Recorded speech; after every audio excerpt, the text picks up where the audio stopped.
Hello and welcome back to the worst Warmachine channel on the internet. I'm Malorian and this is Malorian Weekly, and we're finally doing the video I'd actually planned to do this week, and it's going to be an interesting one. We're going to be talking about positioning infantry. Now, you might be thinking like, oh no, I mean, here he's going to talk about this one for like 40 minutes. No, we're going to stop pretty quick here and we're going to go to the table and I'm going to show you on the table the things I'm talking about. But before we get into that, I just really wanted to do this first so I can explain why it's so important and why it's going to be so difficult to cover.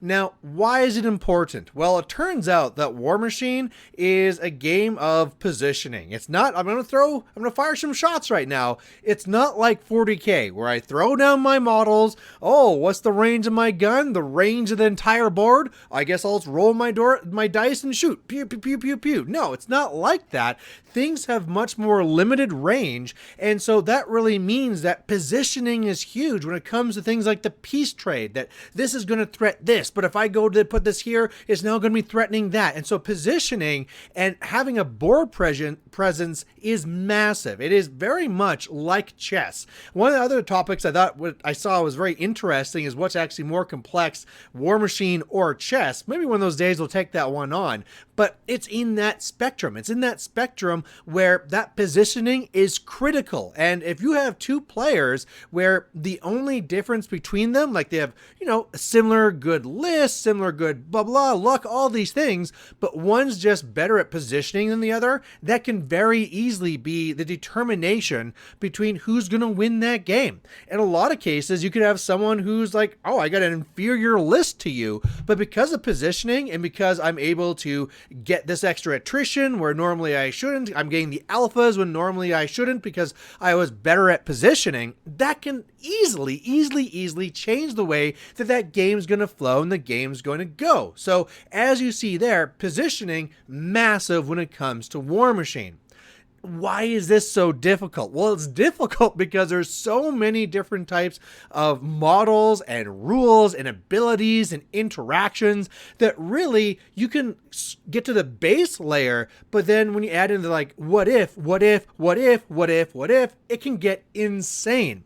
So that's why when we're going to be covering this one, we're going to be doing it with infantry. We're going to be saying like if it's one unit versus another unit, because that's pretty much the easiest middle ground, right? If we were talking about one model versus one model, well, then it's pretty clear like this threats this threats that. Choices have to be made.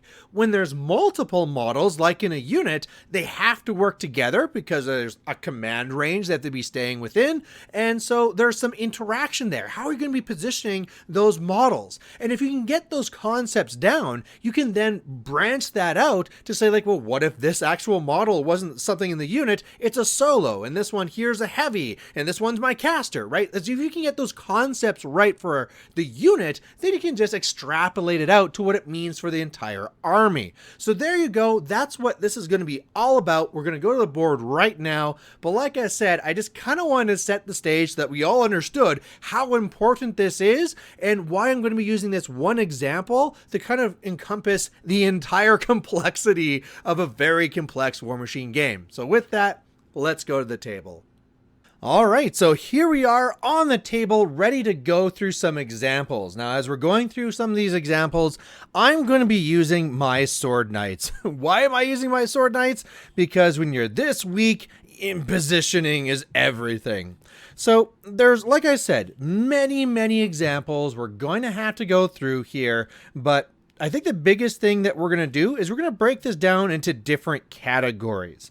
Now, the easiest one to be thinking about is not thinking. And if I talk about that, I mean this. I mean, you grab your models and you're going to bulk them all together. And there's my position. There you go. They're together. They're ready to go. And it is true. They are on the table. They are able to do things. But there is not a lot that they're actually gaining from this right now. So I think that a lot of things that we want to be setting our minds to when we're going through this is what are we trying to achieve from our positioning? Basically, whenever you're putting down models, they're not going to be just random. I mean, or hopefully they're not. You know, when you first came here and you saw this, they were randomly scattered around. And if that's what you're doing turn after turn, you're probably going to run into some problems. So always be thinking about what exactly are you trying to do. So what is the advantage of having a unit being set up exactly like this? It might just be like, well, that's the way that War Table puts them down for me. Or when I'm deploying, that's the first way that I like to bunch them together. That second one is probably the most acceptable. The idea that, you know what, there's going to be a deployment line. And yes, that's right, I have Malorian sticks. No, they're not for sale. Thank you for Mr. Bagoo for making them for me. But, you know, if my deployment line is here, that makes sense. The whole idea that I'm going to be putting them here because I want to be them up as far as forward on the deployment line. And yeah, you know, if I'm a guy that's been playing in fantasy for Games Workshop or something, you know, like these could be on a movement tray. That's the type I might be used to this, you know. But I mean, if my idea is that I want to be up as far as I can, why am I not doing this? Is this not technically more far forward? You know, as long as there's not an issue of command range going either way, isn't this getting the most threat out of all my units? Well, maybe the idea is that we have multiple units and I need to focus this on a smaller area. I have conflicting models wanting to take up the same board space. Sure, this is going to be a small amount to be using. So right away, just trying to talk about and make sure that we're having some thought going into why we're actually placing the models like we are. All right, next one that's super easy is, let's say that we have an opponent that has a threat range and we don't want to get into that threat range. So you're probably going to go down, you're going to measure what that threat range is, put down your little marker wherever it is, and then your models are going to stay on the other side. The fact that this is the ouch land and this is the live land is maybe as simple as it goes, right? You're up against a combat type of unit on the other side. You want to make sure they don't charge you, or maybe you have guns and you don't want them to be shooting you. Great, you're going to be measuring that out, and it's going to be as simple as that's the death line and that's the live line. Now, again, the idea of how much are you going to be spacing out and how much you're going to be going impacted like this is probably going to be more of an idea of impacting terrain around you, how much you're trying to focus your force, what else is happening there, but die and live. Now, why did I space them out? You know, why can't I just go here on the other side of that line? Why would I not be doing that? It was working just fine for deployment. So why does that not work now that I'm just trying to go up to that threat?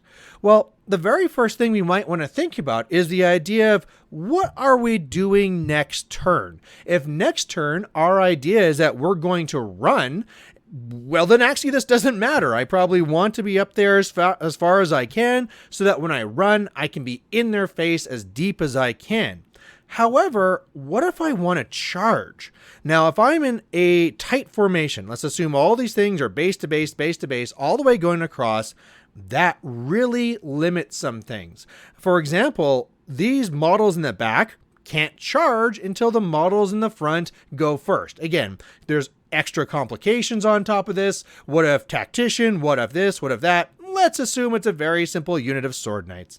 So these ones in the back have to wait for these ones to go first. Okay, that's easy enough. Well, even these three here in the middle, they have to also wait, because if this one wants to charge, the only way it can charge is directly ahead. And the reason why I'm saying that is because of these models being base to base on either side. If it wanted to go off at a direction that's not straightforward and going at an angle, it's going to be clipping and hitting that model on the other side. So all of a sudden, maybe if this one wanted to charge something else, well, this one can't be charging that way, but I have to be like charging like this so that now this is open and it can charge, you know, this one's open. But really what I'm trying to say here is that if you're too close together, you're going to be constricting your potential charges going after that. Now, here's another problem you might want to be thinking of as well, and that's going to be where are you actually going to be charging and how many different models are going where. So for example, if we are going off and we are trying to be threatening a single model, so we want to be having charge lanes all on that single model. Okay, let's space ourselves out. This is that thing's threat. We're going to assume right now that we threat farther than what they do. And so we're going to stay outside of that, but we want to make sure that we can get in on it. Now, depending on this distance and all these things, you know, if it's us versus one target, you know, maybe we can space out and get more in there. But really, it's all out. We're trying to get on that one unit right there. Well, let's go and try and break that up even more. Let's say they have multiple models there. Well, that actually makes things a little bit easier, because if it was only one singular target that we're trying to go against on the other side, well, that means that as I'm trying to go in, and I'm just going to quickly grab something. Sorry, Ironclad. They no longer love you. If we're trying to go up against that one Ironclad there, there's only so many that can fit in. I can have one go there, I can have one go there, I can have one go there, I can have one go there, I can have one go here. And luckily, Sword Knights have an inch for the range of their weapons, so maybe if I got in tight enough, I can be getting in there as well, in between the gaps. But at some point, you're like, if they're just half inch, these ones couldn't even get in.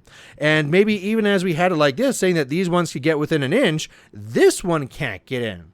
So, okay, we want to make sure that while we're back here, we're spaced out and we're all in a position where we can be charging it. But after we're charging in, how are we going to be saving our other models? Now, this is just going to start coming to the point of thinking 2 turns ahead. So I could go and be like, hey, we already looked at this and we said I could be fitting all of these models. Again, I guess before that one went, this one would have to go behind, then this one can come in, and then gap, gap, gap, gap. Now, all these models could technically go in there and go for that charge, but why is that a bad thing? Well, it's a bad thing because if I overcommit, if I send too many models in to kill that Ironclad, I'll achieve my objective. That Ironclad will die, but now all these models here are just sitting there ready for the peace trade for whatever else is on the table. Again, things are going to get more and more complicated the more things that are out there. If it was really just this one unit versus that one model, okay, that's super easy. But if I spend all these trying to go in there and trying to take out that one model, now all these models are sitting here for to be removed the other way. So let's now reverse. We're going to bring everything kind of back here again. Keep our nice unit commander in the middle because we're not dum-dums. So let's say based on what I can see there, I'm only going to be needing, you know, on average, 3 models to go in there and hit and damage and take this thing out. Okay, I might want to make sure I take this out, send 4. But then what am I doing with the rest? Well, what I'm probably going to do then is think about what's the threat range of anything else that's going to be coming in on that. So let's say that threat line is here, and now I'm going to be shifting to that spot. And I want to be in a spot now where if anything comes in to take out these models, I'm in a spot where now I can counter and take them out. I have not dedicated too much. I have dedicated what I need, plus whatever, you know, risk tolerance level more you want to be adding in there to ensure that you complete your objective. But then everything else is going to be staying further back here so that they could be countercharging it after. All right, so that's one way to look at it, like that there. Here's another one. As we go and reverse this again, blah, blah, blah, we're going to be coming back here. What if this is a problem where we just have limited room? So maybe we got something like this. We're going to bring some terrain into this now. And the main thing that we're going to be talking about is that we just can't bring into bear everything we need. This is a full Ironclad. I know that when I charge into it with what I can't take it out. So what am I going to do to set myself from other turns? Again, in this first simplistic one, we're going to assume there's no other, forces we're worried about. It's just this here. Now, what I might as well do is get in as many charges as I can. So you always want to be charging in, and I guess I should explain this before, as far as you can and as deep as you can first, so that you're not blocking further charges. So this one here, I can go and I can charge all the way over there. That's going to open things up. So if I wanted to get to this one, it could be coming into here. This one can be coming straight into here. This one can go to that 1 inch, and this one can go to that 1 inch. And that's now all done. Now, if all these models just kind of like run up and bulk up inside of here, they're not really adding anything, right? They're just kind of getting in there and getting in the way. I'm going to assume that I'm going to do some damage. We've already saying it's not going to be enough to take this thing out. And then obviously some of these things are going to probably die. So, you know, my next turn is going to kind of look like this. So I'm going to have a spot that I can charge in. What I need to do then is have these models be in a position where they can take advantage of that and actually charge in. Now, I don't know which one of these models it's going to go after and try and eliminate, so I need to go and then try and open up and have all the opportunities to me. So maybe this model is going to be running over here.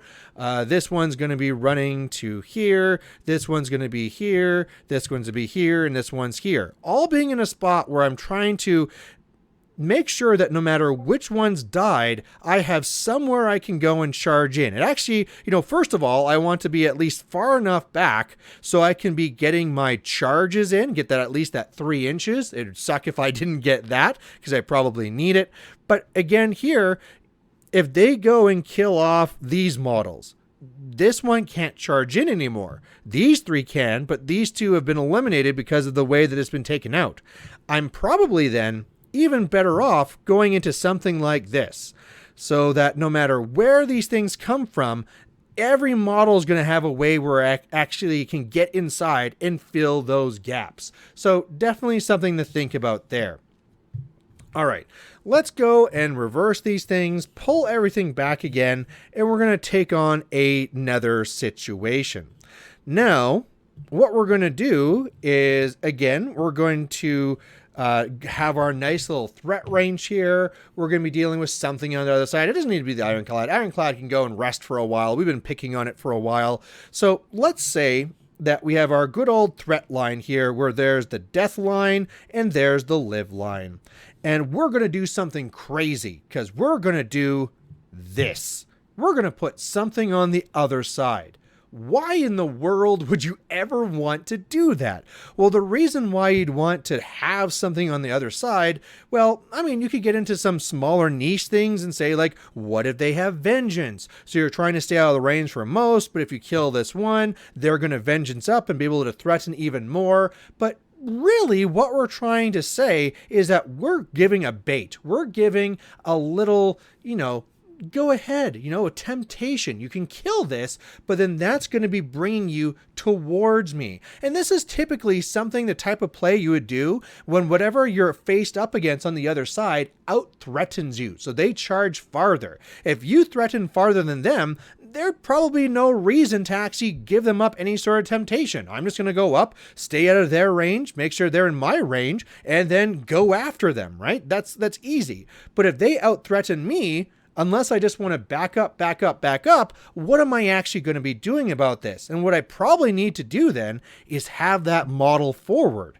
And now what they're kind of dealing with is that over there, if they were to go and charge into this, hey, now I can go after them. If you remember, this is basically the reverse of what we were saying with the Ironclad, where we were overcommitting.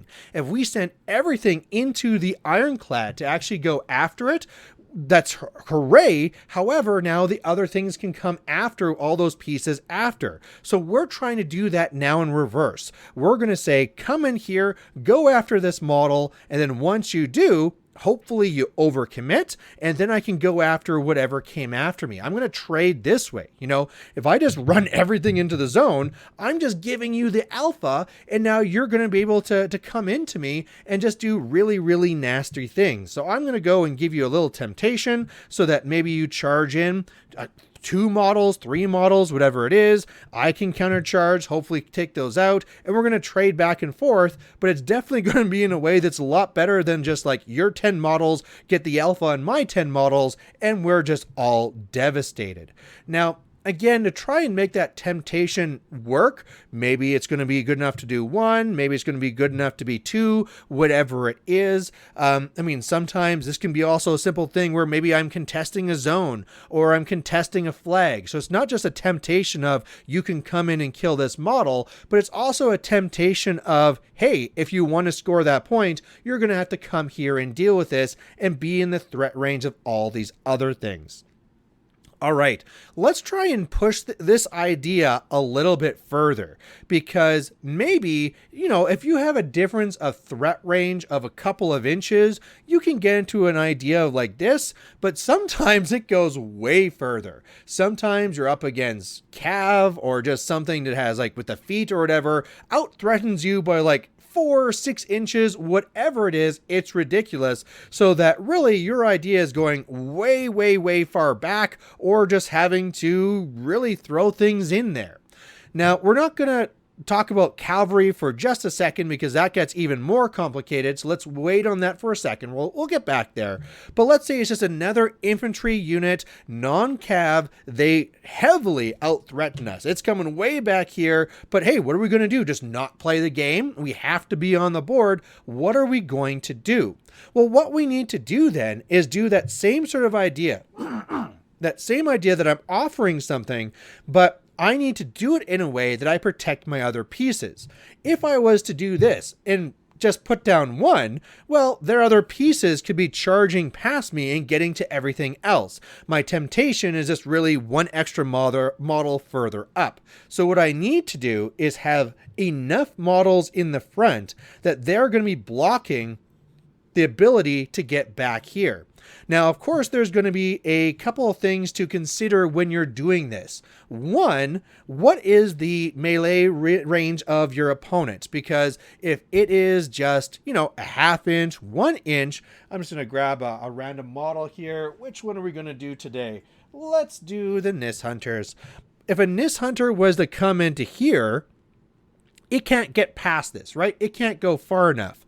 Whereas if it had reach, you know, I might be in a spot where in those 2 inches. So depending again on that model that's coming in and how far it's going to be reaching past that, you need to have that distance being appropriate for that. The other part of this formula as well is how far apart these models need to be in the front. Now, again, it's based on their melee, their melee ranges. I keep on saying, I'm going to say combat ranges because I always say it wrong. Each one of these are going to have little half circles in front of them of their combat ranges. That's the whole reason why they can't charge through, is because if they do that, they're going to take a free strike, and that's probably not going to work out well for them. So again, if I have 1/2 inch, well, I can basically think of what this will be, put out like that, their base size in between. And if they're 1/2 inch, I just need to go to what a 1/2 inch is on either side and then boop, move it in ever so slightly just to make sure that there is the base size plus the 1/2 inch on either side minus a smidgen. Now, obviously, if it's an inch like here, I could be much further apart. I mean, when you look at that, that looks like there's a lot of space in between. However, when I want to bring a model through, there's no place I can go there and not get within an inch of one of these. So again, the longer the combat range is, I can do something like this. And again, you can take your own proxy. Take a proxy, put it down. You can have measuring sticks to be exactly sure of all those things, but space those things out and know that, okay, well, I'm like this. That's the furthest it can get. Its combat range is whatever, so I can be staying outside and back like this.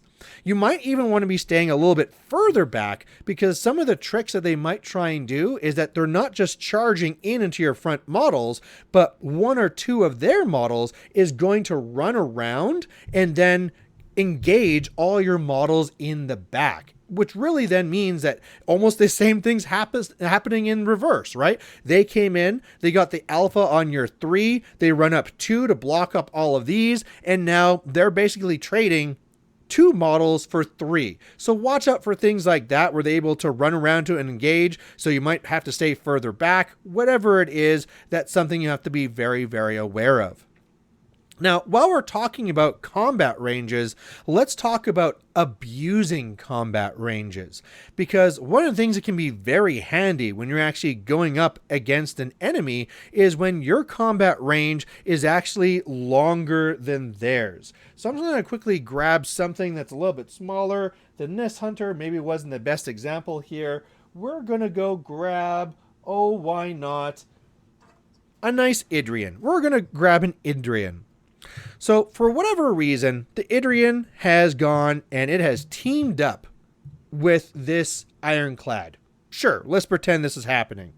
When I'm charging in, I can start doing some more interesting things, like this one charges in here and this one charges in here. Now, both of these charges are going into the ironclad. And again, there's all these calculations and math to go on. How much do I need to take it out?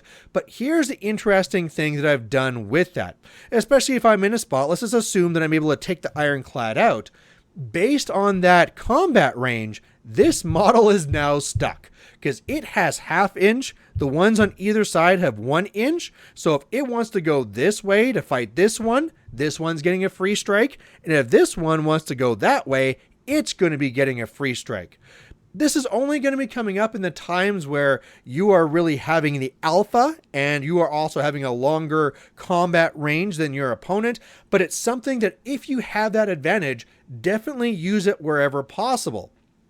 Sometimes it's even something just like with a heavy, where what you can do is have it at your reach range and say, okay, you can come around and get to all these things, but for you to leave and come back in, you're going to take a free strike. So let's set this up. Again, why am I having this board if I'm not actually even going to go and do these things? So we're going to have something that's going to force something to go around.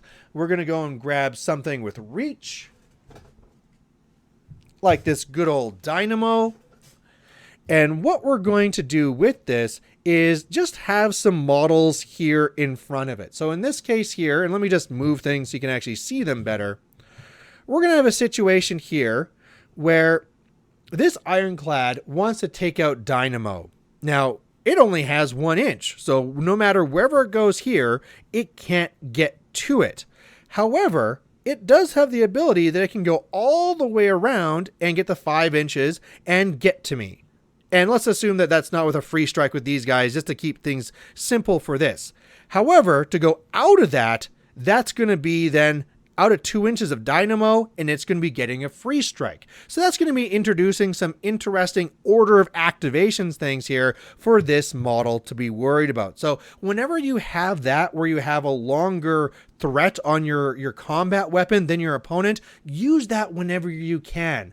Trap them down. It's almost like a way of board control. I mean, usually whenever you have longer reach with 1 inch or 2 inch or 4 inches, if you got like a crazy model like the Blockader, you think that it's going to be extending your threat range. That's the normal thing you think about, that I'm going to be threatening this much further. However, it's also board control if you can arrange these interesting situations. So definitely use those whenever they come up. Hell, maybe there's no board here at all. Maybe it's a simple thing like this, where I'm going to be having these models here, each side.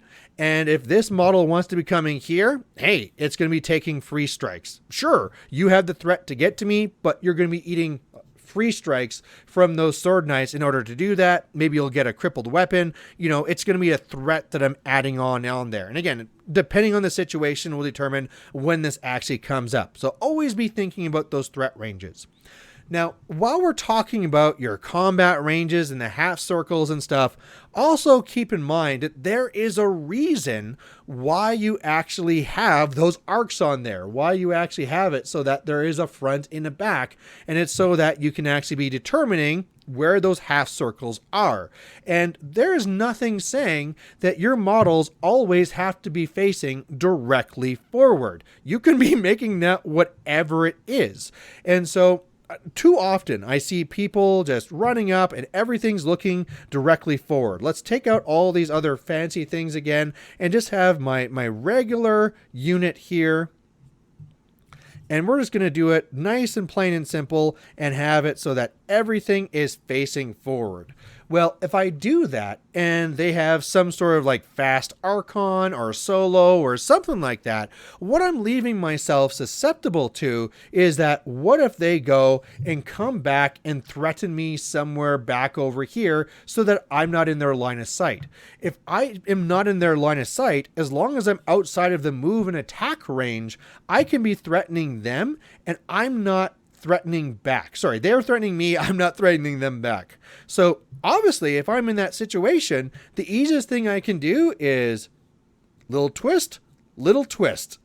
Obviously, I want to be having these models so that they're still threatening whatever my objective is in front of me. But hey, if I ever have ambushers or them getting cute with solos running up the side, I now am just preparing myself against it. And it took almost nothing, right? It's just a little bit of twist on these models. I'm still threatening all these things up here in front, but now I'm covering my sides as well. So definitely something to think about that there too.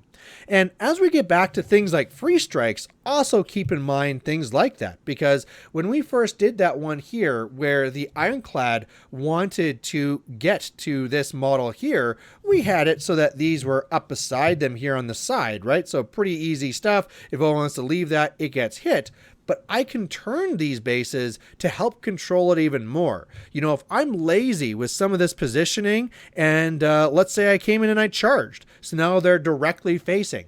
This model now has the freedom to move up a lot more, staying within those melee ranges, combat ranges, and then be able to get within the combat range of my Dynamo without taking those free strikes. So wherever possible, again, turn your models so that you're threatening in the areas that you need to threaten. You know, obviously if you're charging, that's going to be taking that away, but that should be going into your calculations. Obviously if I charge, that does more damage, but how much do I need to think about covering other angles for things charging, right?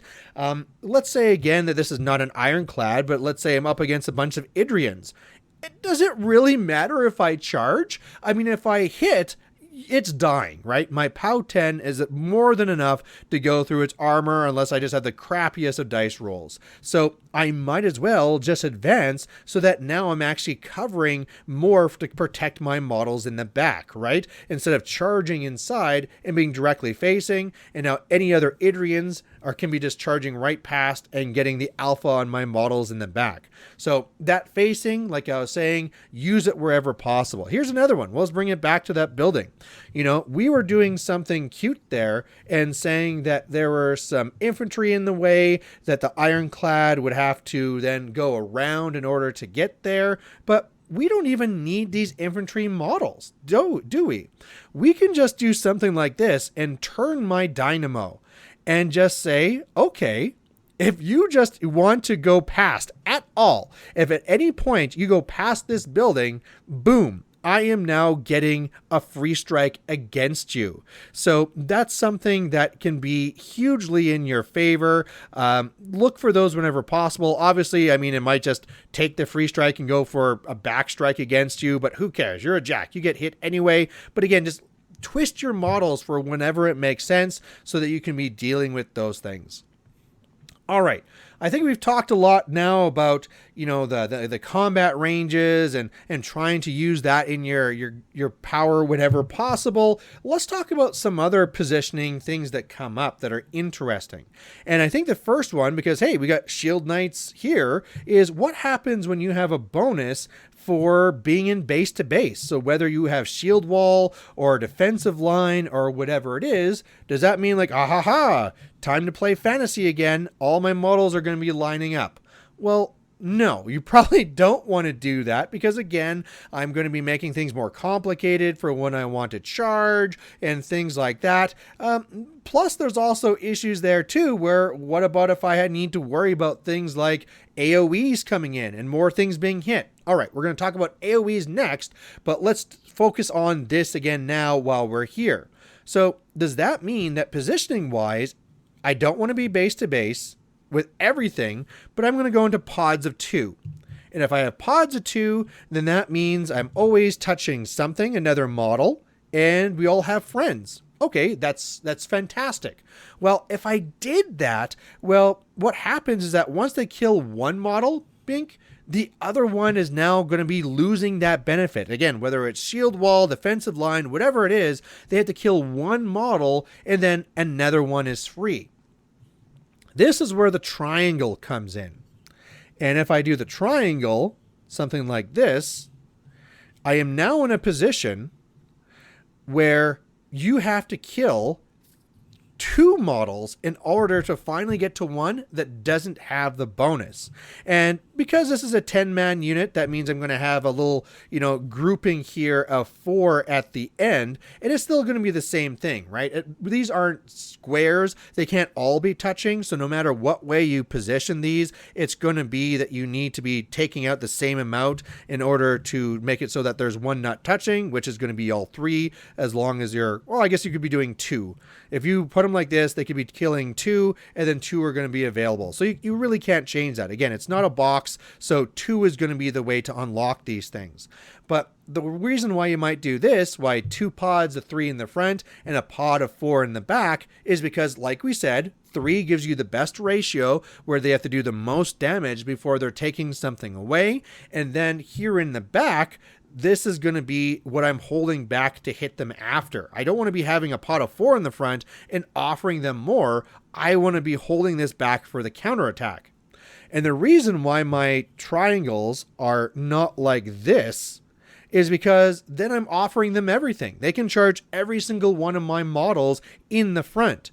When I turn that and I do this, I'm now blocking line of sight to the back model, so that the only way this model is going to be hit in the back is if, they charge with multiple, kill something in the front, and then they have like a redirected attack that maybe can go to something in the back. So that's why when you're doing triangles, 2 in the front and 1 in the back, and then your pot of 4 is going to be the one that's further back so that they can actually charge out. And again, it should be kind of the same way where you're protecting at least 1 more model in the back, because that's just the better way of actually doing it. And again, how far do I space these apart? I can be putting this model in the middle, and since these have 1-inch combat ranges, I can do this and know that they cannot charge through here to get to my back line without taking a free strike. So that's how you should be doing those little pods like this. Other thing too, if I'm trying to go into a zone or something like that, obviously the way that I'd want to do that is that back model would be just in that threat range, or in the zone or whatever it is. And then the other 2 are now completely in it. Just some small things to think about. But I said we were going to be talking about AoEs, so let's quickly talk about that. So let's say we have this awesome unit. We're here, we're wanting to go for defensive line, we're base to base, we're getting bonuses. That's a good thing, right? Maybe not. If we're up against things that are doing AoEs, well, the idea that we're going to be having more models hit at some point, depending on what the factors are, that's going to outweigh the defensive abilities we're gaining from this here. So if we have big, strong AoEs coming in, or maybe it's something where it hits us and it does corrosion, or maybe it's consume, or who knows what it is, some sort of really nasty AoE effect, it's no longer going to be worth it to be in this position. So then what position do we go into now? Well, what you do at that point is you're going to need to space out. Now, how much do you need to space out? Well, depending on the size of the AoE, that's how far you're going to need to space out. So, for example, if you're going with an AoE 3, I have learned the distance of AoE 3, and I can tell you without a doubt, an AoE 3 here is not going to be hitting more than any one of those models if it's a direct hit. Know that what your opponent might do is, in order to try and hit more than one, they might aim for one in the back, be like, oh no, I'm out of range, and then it's going to scatter. Sure, you can't stop them from doing this. However, by spacing out appropriately, that's going to mean that now they can't directly hit and hit multiple models. What if it's an AoE 4? Well, then all you do is space out all that little bit more. What if you're dealing with Electroleap? Oh boy, now we're talking about something very difficult. We talked about AoE 3s, AoE 4s, sure, AoE 5s could be the same, but what are we going to be doing if we're dealing with Electroleaps? Now, for those that aren't aware, for an Electroleap, if it hits you, it's now going to go to the next model within 4 inches. So maybe I could think like, okay, this is more than 4. This will be more than 4. This will be more than 4. This has to be more than 4. This has to be more than 4. And this is way back. But I mean, even though this is kind of like anti Electroleap, my first worry is, what is my command range? I mean, even if I have this in like the middleist position, can that be getting to everything? And the answer might be no, depending on how many models you are and what your command range is. The other thing you should be thinking about too, as you're spacing out, is at what point am I losing effectiveness? At what point am I now doing this and being like, oh, okay, now I'm all spaced out. They get no Electroleaps, but they kill my front line, and now my back line is so far back that they can't actually do anything except for run up and get shot again. This is where you might want to be using something else to help you with Electroleaps, right? Maybe you have strong models where you don't care if they take an Electroleap, right? If something goes to this big, huge, heavy, hey, you know, unless you roll huge hot dice, I'm probably going to be okay. I can now use those things as buffers for my models. And again, Dynamo is a little bit cheating because it makes things immune to lightning. We're going to ignore that for a second. But what I've done here is, in all these cases, I am now much further up with all my models. However, if you shoot any one of my infantry, the Electroleap can only ever go to the closest model, which will be the jack in the center. Now, if there's multiple Electroleaps, well, okay, if it's one of those things that jumps over to the next D3, I need to have these two models base to base. So now I can be spacing out my models around it. And basically, unless I get like tons of jumps, right? If I hit this model and get one leap, it's going to go here. Obviously, they're going to want to start with the model they want. So, okay, first one infantry model, 1 leap, 2 leap. It takes 3 leaps to finally actually get to one more infantry model. And something else to keep in mind while we're talking about this sort of like defensive thing against Electroleaps, know that you can be also using things like objectives and flags. Remember that flags are a model, and if you pile around those, it's actually going to go over to those models because it's a flag and it doesn't get hurt. So thank you for the wasted Electroleap.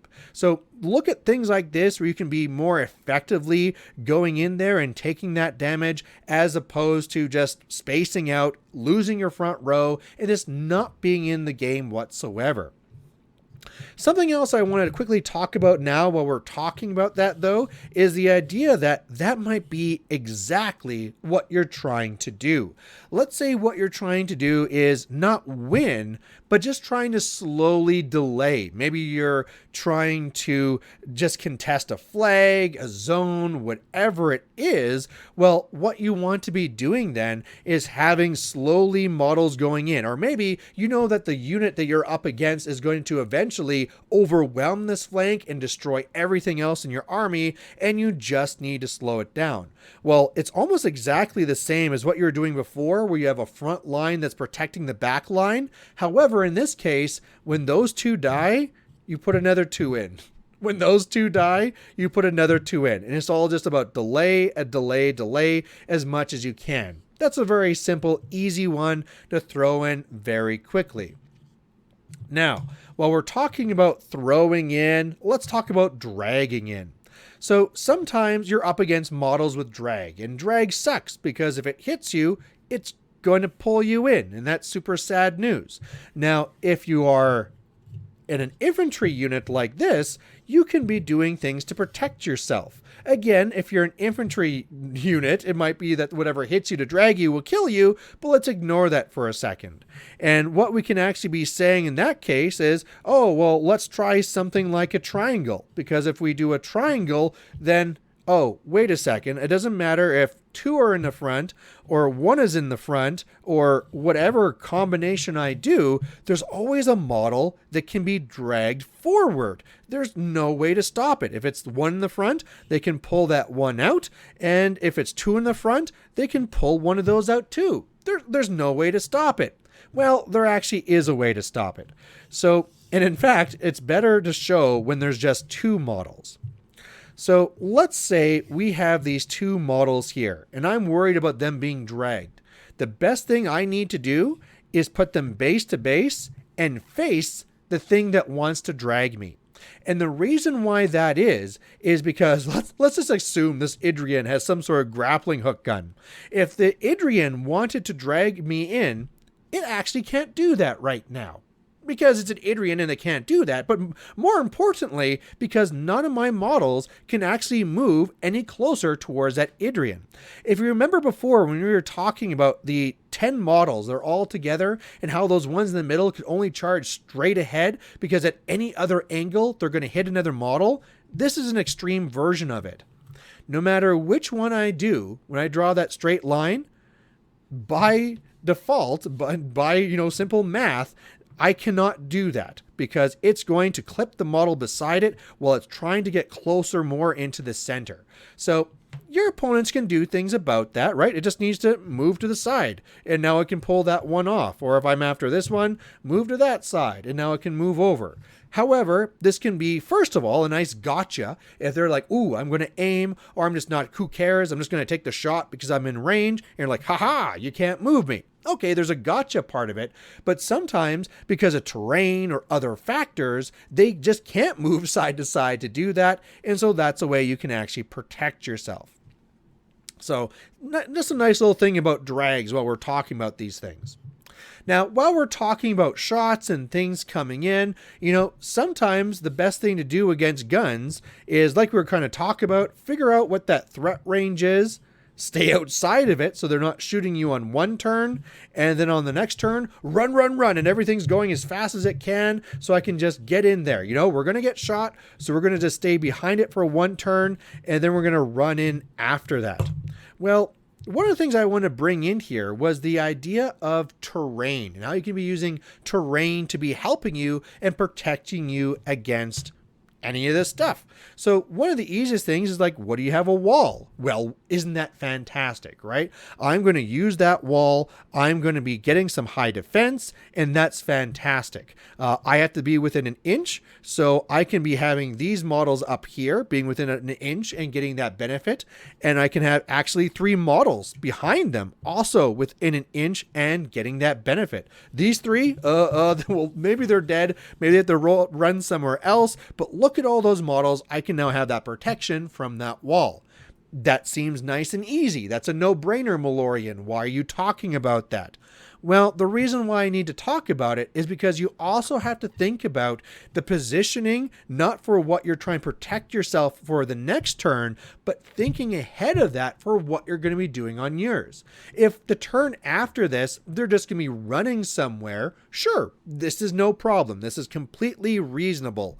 If, however, instead they were wanting to charge something, that's now off the table. Unless, again, there's something out there to give them Pathfinder, or maybe I'm trying to charge something way over here so I'm not hitting the wall.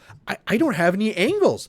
This wall that was giving me cover one turn is now actually going to be providing a hindrance to me on the following turn. I see the same thing sometimes with buildings. If I throw this building in here and I think like, okay, I'm going to come in and I want to be threatening. Let's do this the other way around. Not that it really matters who's on what side, but like maybe the Ironclad says, ooh, I don't want to be shot by Dynamo, or I want to be having some cover against Dynamo while I'm coming in. So while it's coming in, it comes over here and it gets the wall, or the building rather. And it says, okay, well, you can't even move far enough to lose my cover. So haha, joke's on you. I'm going to be having cover now and you can't take my cover away. Well, that might be true, but at the same time, my Ironclad can't do anything back. It can literally just shoot there and say, okay, you have some higher defense. I'm not going to be hitting as much as possible, but I'm just going to keep shooting you. And eventually I will hit and eventually you'll die. So you have to also think about that case there where my positioning, where it's giving me this benefit, is now taking away any offensive threat I had on the other side. So sometimes you just have to accept it and just say, all right, I'm going to have to be outside. I'm going to have to not take cover, because if my objective is to destroy that, I have to put myself in a position where I can destroy that. If my objective is just to stay here and score something or survive or whatever it is, sure, grab some cover. Hell, better yet, go behind the building. But, you know, again, you got to think of that turn ahead, because sometimes those things actually won't help you too much. Let's go to another one that's something like a forest.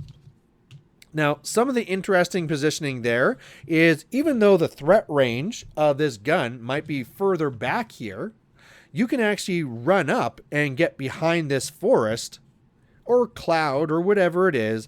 And unless they have some sneaky way of seeing through it, haha, I have gained some distance up the board. They can't see me behind this forest. So now on my next turn, I can run around it and get further up the board without actually then, you know, getting shot.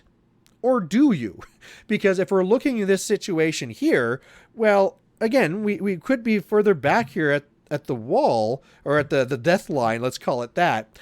However, sure, this one is not too bad to run up, and this one's a little bit of a nuisance, and this one's kind of okay, but all these other ones, for them to actually go around is actually might be further than just standing at that death line. So keep those things in mind. Sometimes it's worth it to go here. Sometimes it's not.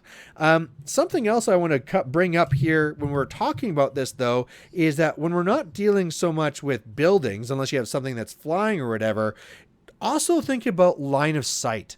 Now, line of sight matters on things that have huge bases for sure, because those colossals, battle engines, whatever they are, you can see them over forests, and depending on what rules you're using locally, maybe over buildings as well. Those are some rules that are kind of gray in the book, to be honest.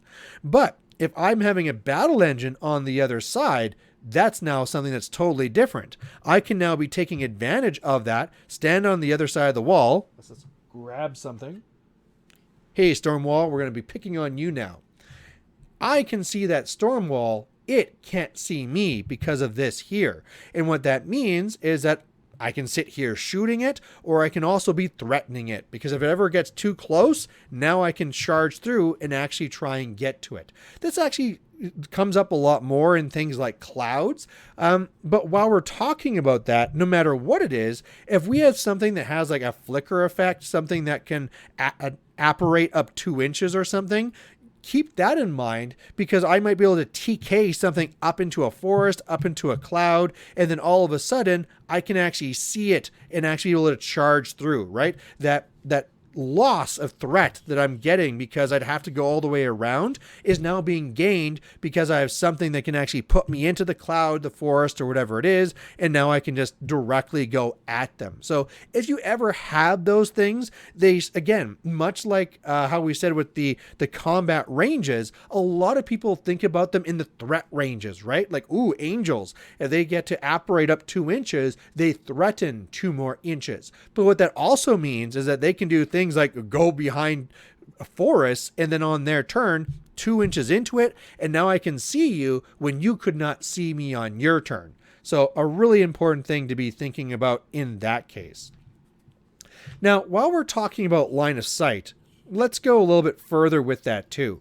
So let's say we're trying to protect some important model. For some reason, this Irian really doesn't want to die.